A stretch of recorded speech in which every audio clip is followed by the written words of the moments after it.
À la télévision comme à la radio, Bruno Guillon excelle. L'émission Chacun son tour, sur France 2, c'est lui qui l'anime et qui l'a fait vivre, tout en cumulant, à côté, de nombreux autres projets professionnels. Il s'est notamment dévoilé, en 2020, dans le plus simple appareil dans Star à nu. Pour autant, le présentateur n'oublie pas de chouchouter sa vie privée, ses proches. Sa charmante épouse, surtout.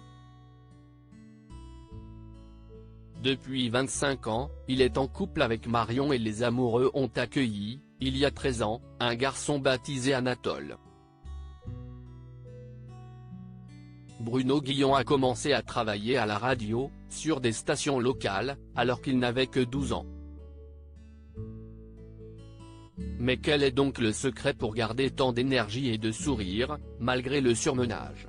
La vie en semaine n'est pas rock'n'roll, assure Bruno Guillon dans les colonnes du magazine Public. Je me couche à 21h le soir et me lève à 3h45 chaque matin.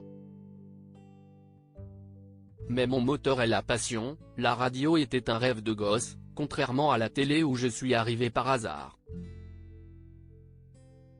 On m'a d'ailleurs toujours dit, tu as un physique de radio. Le danger, c'est que tout tourne autour de celui qui a une notoriété chroniqueuse sur RFM, spécialiste voix off ou encore comédienne. Marion ne partage pas cet avis, vis-à-vis du physique de son compagnon. Mais elle sait qu'elle profitera davantage de son époux le week-end ou pendant les vacances, à cause de son emploi du temps.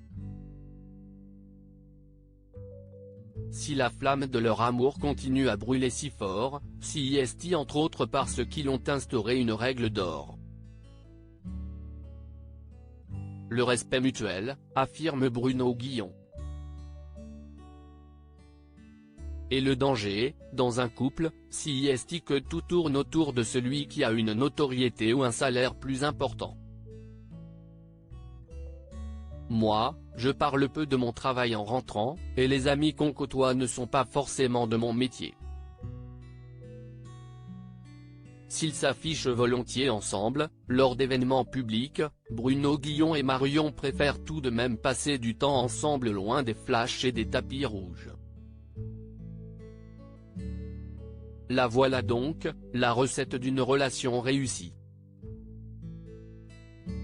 Retrouvez l'interview intégrale de Bruno Guillon dans le magazine Public N° 19 du 10 novembre 2022.